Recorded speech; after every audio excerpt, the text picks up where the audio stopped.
Isang mabiyaya at masaganang araw po sa atin lahat. Welcome back po dito sa ating YouTube channel, Tagapanood TV. Jinky at Manny Pacquiao na batikos matapos makatanggap ng mamahaling regalo si Eman Bacosa Pacquiao kay Dr. Bello. Yan po yung ating bibigyan ng komento, reaction, opinion sa araw na ito. At ang video na yan ay galing po sa channel ni Showbiz Snap. Nasa description po yung link na kanyang channel. Bisitahin lang po at pakisuportahan din. At siyempre huwag nyo kalimutan na mag-subscribe dito sa ating channel at i-hit ang notification bell para lagi kang updated sa mga bagong video na ilalabas natin. Kaya naman huwag na natin patagalin to. Simulan na po natin ang ating reaction video sa araw na to, mga tagapanood.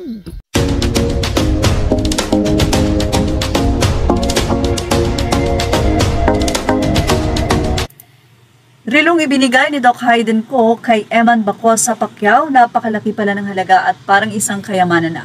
Regalong Omega Watch ni Hayden at Vicky Bello, nasa 460,000 daw ang halaga. Well, ang nasabi nga ni Hayden o ni Doc Hayden, ang relo na ito ay parang kailangan mong i-request. Kaya naman, maaaring ikaw lang ang mayroon nito or iilan-ilan lamang kayo. Ito nga ang iniregalo ni Doc Hayden Ko bukod sa ipinamili nila ang si Eman Pacquiao ng pangangailangan nito sa kanyang boxing career.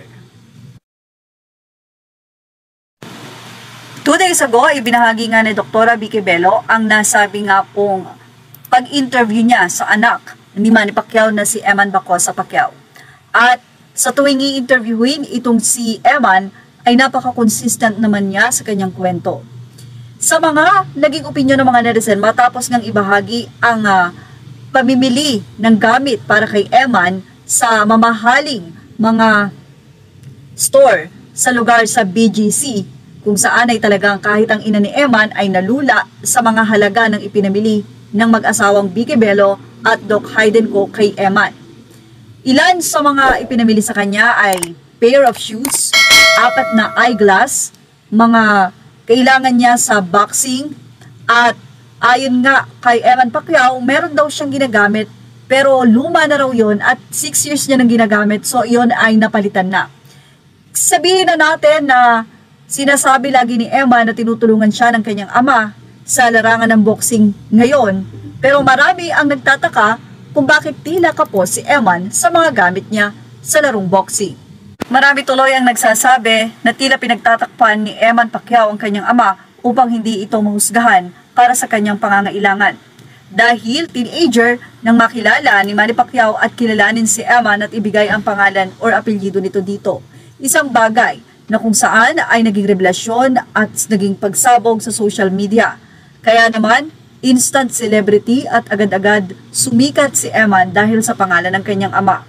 Ganun pa man, marami ang naaawa pa rin sa kalagayan ni Eman dahil bilang isang anak, hindi niya kasalanan ang anumang kasalanan na namagitan sa kanyang ina at sa kanyang ama. Kaya naman narito ang naging say ng mga netizen. Sabi nila, ang daming relo ni Manny, nakita ko one time sa post, just saying lang po. Ang isa naman ay sinabing tama lang hindi bigyan ni Manny ng sobra-sobra para lalong magsumikap sa karir niya at hindi lumaki ang ulo. Say pa ng ilan, wow, ang bait naman ng mag-asawang Hayden at Vicky. Omega Watch pa na mahalang regalo kay Eman. Kaya naman ang isa ay sinabing Jinky left the room. Kung ako ang madrasta ni Eman, hindi ako madamot sa kadugo ni Manny. Say ng ilan, ikinakahiya kasi ang bunga ng pagkakamali, though ibinigay naman ng surname at the end, pero sana man lang naranasan ni Eman yung love in the beginning. Sige lang Eman, we love you and we pray for you. In fairness kay Eman, siya ay inalok ng kanyang ama na mag-aral sa US pero tinanggihan niya ito. At sinabi din ni Jinky na tulungan si Eman dahil ito ay anak ng kanyang asawa. Well, for sure may mga tulong, hindi na lang ito inilalathala ng pamilya sa social media. And for sure yan din ang bilin kay Eman ng kanyang ama at ng kanyang stepmom na si Jinky Pacquiao. Sa akin, sa totoo lang mga tagapanood, no, dapat simulat sa pool pa lang tinulungan na ni Manny Pacquiao si Eman dahil anak niya nga ito. Kahit sabihin na natin anak to sa ibang babae sa pagkakamali niya, kumot anak niya, dapat tinulungan niya to. Sinuportahan niya sa lahat ng pangangailangan. Diba? Di sana naranasan ni Eman yung matinding hirap at yung mga pananakit sa kanya noon ng kanyang stepfather. So ngayon tingin ko rin, yun din yung pumasok sa isip ko noon mga tagapanood na baka pinagtatakpan lang ni Eman Bacosa yung tatay niya, 'di ba? Na talagang sinusuportahan siya at binibigyan siya ng mga luho sa buhay, 'di ba? Hindi po ako sangayon doon sa nagkomento na sabi, "Huwag bigyan para matuto, masanay daw na magpursige." Ako naman, ang tagal na nagpursige ng bata.